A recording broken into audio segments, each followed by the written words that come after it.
Welcome to this week's KBJ Weekly Pan-African News Roundup. Here we serve you with all the major news headlines from across Africa and the African diaspora. In the headlines, floods in Nigeria spark food insecurity. Ethiopians hold pro-government rallies and denounce the West. Sadio Mane wins Socrates Award, places second in the 2022 Ballon d'Or. Across Africa's most populous country, communities and crops of sorghum, maize, rice and vegetables are underwater, with farmers and aid workers warning of a possible food crisis. The country, home to more than 200 million people, was already grappling with high inflation and worrying levels of food insecurity. Now, the situation will worsen, with nearly 110,000 hectares of farmland completely destroyed by flooding since August, according to the latest government figures. The World Food Programme estimates the total area of flooded cropland could almost be 7 times higher.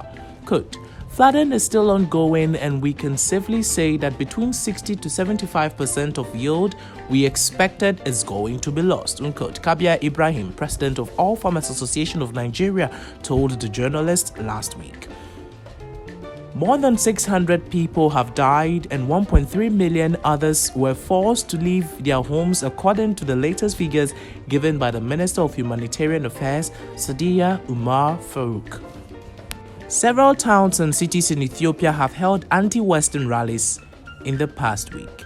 The rallies were believed to have been organized by local government in support of the federal government's latest offensive in the ongoing war in the Tigray region.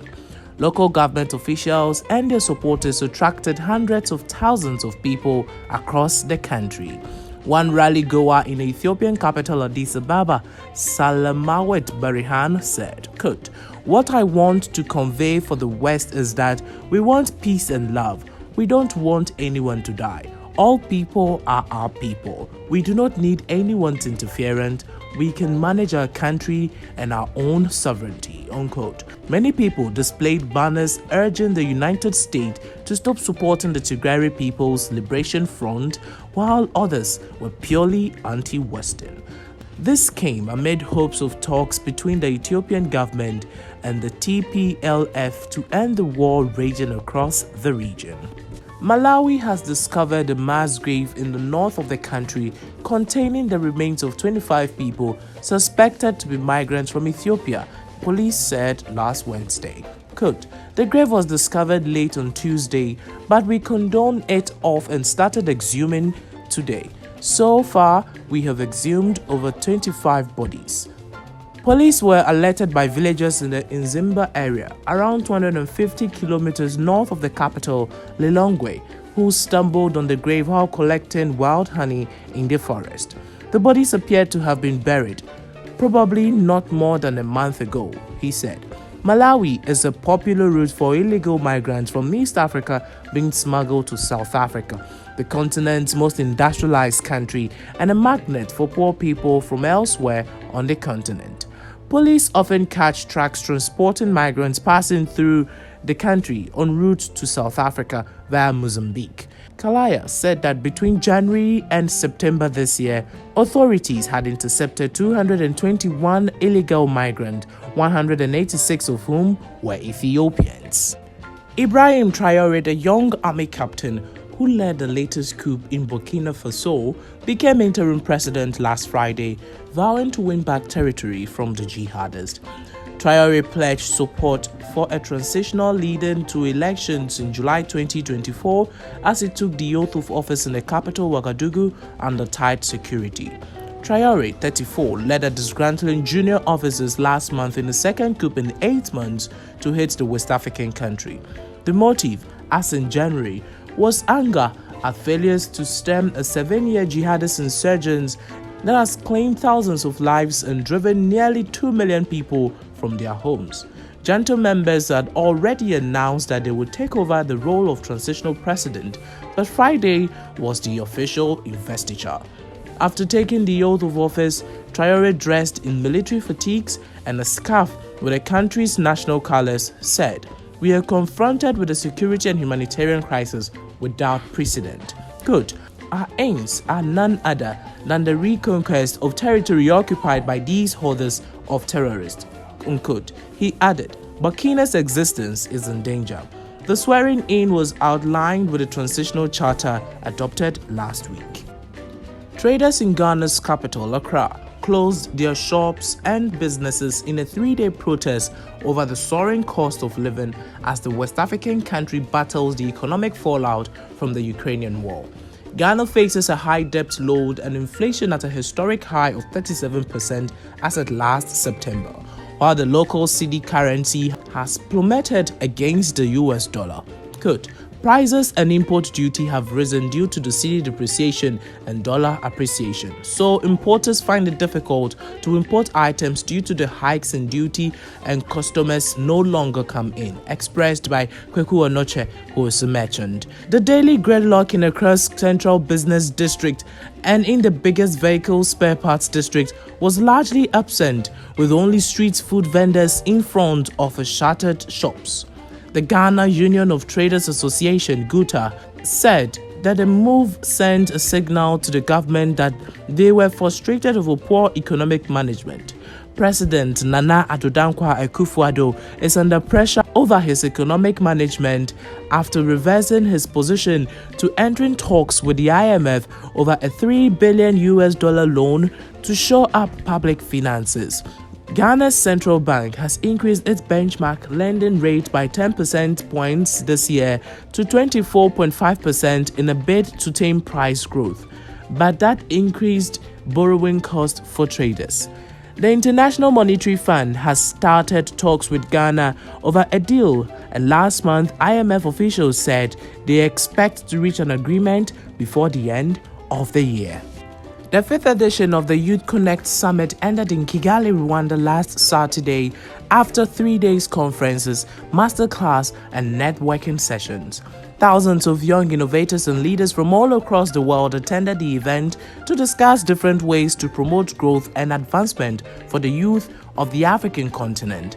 This year's summit was on the theme Accelerating Investment in Youth, Resilient Africa. It brought together participants from 30 African countries to discuss the chart a way forward on how to involve the youth in Africa's trade, health, climate resilience, and financing technology. According to findings by the United Nations Development Programme, 42% of young people in Africa don't have access to funding needed to run their businesses. They, therefore, fail to get that funding.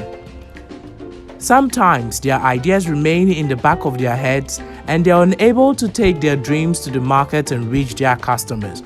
High-level delegates, included President Paul Kagame, stressed that the youth are a resilient movement and that will contribute to the prosperous 2063 agenda for a better Africa. Sadio Mane finished second in the 2022 Ballon d'Or, only ranking behind the unstoppable Karim Benzema. On Monday night, the 30-year-old became the second African player to reach the podium of the prestigious trophy since George Weah's triumph in 1995. The Taranga Lion left the French Théâtre du Châtelet venue in Paris with the Maiden Socrates Award. He is the first recipient of the prize, which commemorates footballers' achievements off the pitch. Last year, Sadio Mane inaugurated a brand new hospital in his home village of Bambali in the Casamance, western Senegal. In a few months' span, he invested nearly $1 million in building infrastructure, including a school. The Bayern Munich winger offers each family in the village a monthly support package of almost $70 and has also awarded nearly $400 bonus to the top pupils in the village high schools. The humanitarian prize was named after the late Brazilian midfielder Socrates. He died in 2011, aged 57. He was chosen by French Football, one of the Ballon d'Or's organizers, because of his involvement in Brazilian international midfielders in the famous Corinthian democracy. Nigeria beat the United States 4-3 on penalties to reach the semi-finals of the Under-17 FIFA Women's World Cup for the first time following a 1-1 draw. Omamuzo Edafe scored the deciding spot kick to end a tense shootout in Navi, Mumbai. Kickoff was delayed for almost 2 hours because of a thunderstorm, and Edafe gave the West Africans the lead from the spot in the 26th minute after Ella Emery committed a foul in the box. Amalia Villarreal leveled for the Americans with a deflected shot shortly after the break. USA, who finished runners-up at the maiden tournament in 2008, and Nigeria both failed to find a winner in the second half, which took the game to penalties. A dramatic shootout saw Emery shoot wide in the second round of penalties to hand Nigeria an early advantage. Miracle Usane saw her effort saved in the following round but was allowed to retake because USA goalkeeper Valentina Amaral had strayed off her line and was able to net at the second attempt. Comfort Folorunsho sent her effort over the bar in the fourth round of penalties to give the USA hope, but Nigerian keeper Linda Jiwaku, who had come on as an injury time substitute, then saved from Riley Jackson. That allowed Edafe to calmly slot home to send the Flamingos into their maiden semi-final. Nigeria became only the second African team to reach the semi-final of the FIFA Under-17 Women's World Cup after Ghana did in 2012. Nigeria, who have taken part in all but the 2018 edition of the Under-17 Women's World Cup, will face Colombia in the semi-final on October 26th. That will be all for this week's KBJ Weekly Pan-African News Roundup. Kindly do subscribe to our YouTube channel and click on the notification bell to stay updated always. You can also like and follow us on all our social media platforms. Thank you. It's bye for now.